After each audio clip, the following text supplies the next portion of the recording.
Another week, more drift cars. Now normally I would go and give Amjad a bit of a hard time, you know, wind them up a little bit, take the piss out of them for everyone's amusement, but on Sunday we had one of our public drift days on.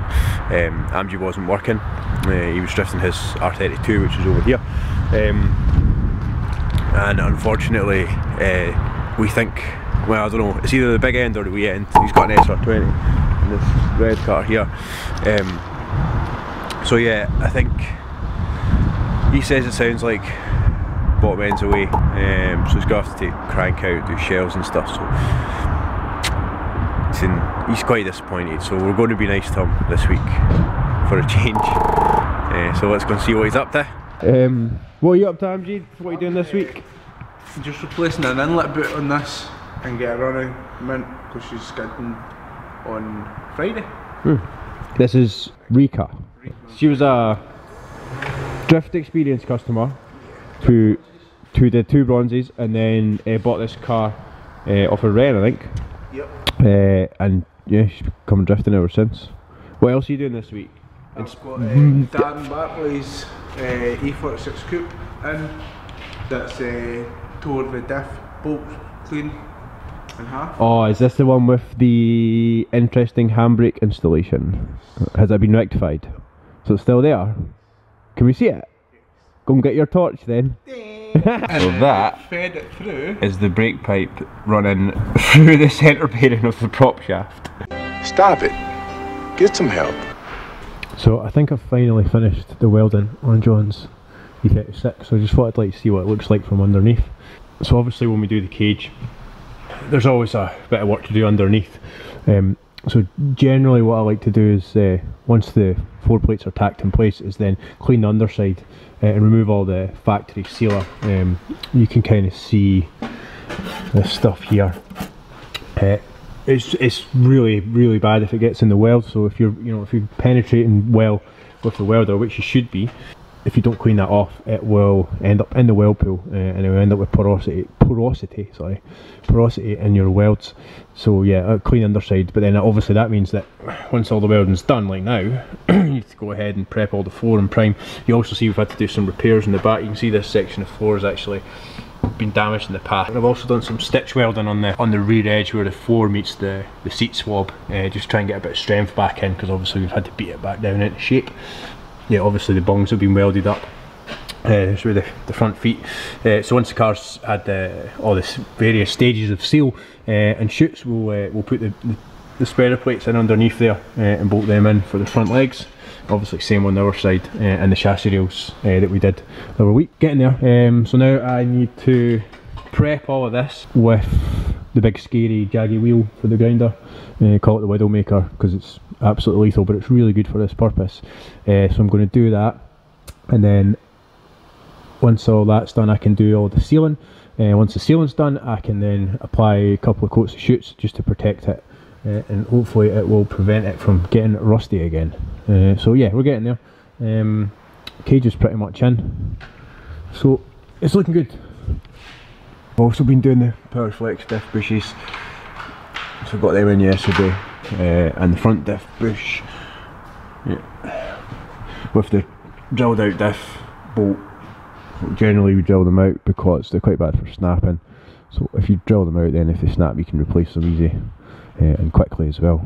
So I'm going to crack on, get this finished, get some interior back in it and make it usable so that John can do some drifting through the centre bearing of the prop shaft. So one of the interesting parts of our job is that we get to see what it's like when someone pays cheap labour. Yeah, really cheap for. So all I've done is I've just literally cut these 2 brake lines. It was cable tied to the handbrake cable like that. Yeah, he said cable tied to the handbrake cable. Yeah. And when the diff bolts failed. Oh, look at that! I need to zoom in on that brake pipe. That's awesome.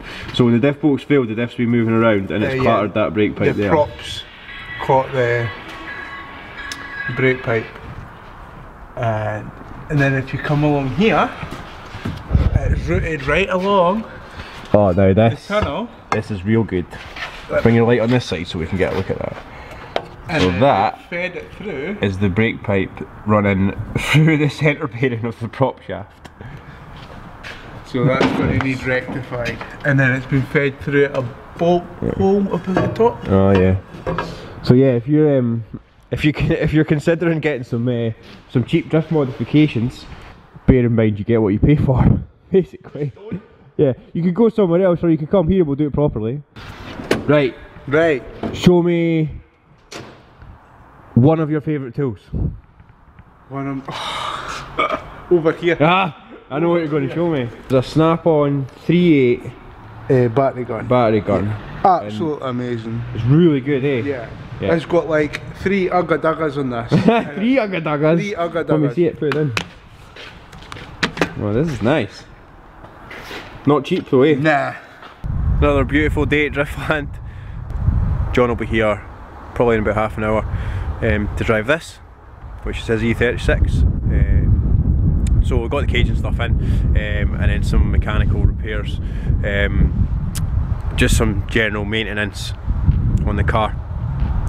So hopefully he's going to have a good day. So let's let you see inside. So the cage is just in temporarily at the moment. It's going to come back out to get painted, get the inside painted, and also to get the cage powder coated, and I'm going to add some door bars and maybe a harness bar once I spoke to John. What you can see, nice tight fit around the main hook there, and that's achieved, as I explained previously, by building the boxes up in the rear. So excuse the mess of wiring loom and primer and whatnot, but John, the nature of his work, he's away for several weeks at a time, so, and he really wanted to do a skid before the end of the year. So, you know, we spoke to John and worked out a plan of action that meant that he could get a skid in this car with the cage in it, and a couple other things done just to make it reliable. So yeah, hopefully you're having a good day. So obviously being on site at a drift track and being a drift garage is pretty cool. It's convenient for us, for the customers, so there's lots of positives, but then there's also lots of negatives, because when you're working in the garage and there's drifting on, well, you can't drift because you're working. And I just thought I would take a minute. I'm going down to see Ren anyway to ask some questions. I'm always asking questions. So I just thought we'd go down and just have a little wander down and let you see just how close we are to the track. So just take a wee wander. We wander past Lee. So that big green shed there, that's the garage. And then you can see here, it's all the local guys, so they're all obviously set up in the pits, having a drift day here. So private hire we've got on, I think there's 8 or 10 cars. So I'm just walking down, I'm almost there. Hurry up, hurry, hurry up. So just a short walk, and here she is, all glory. So yeah, it's quite hard to concentrate sometimes when you've got this going on, but it is handy having such a mega facility on site.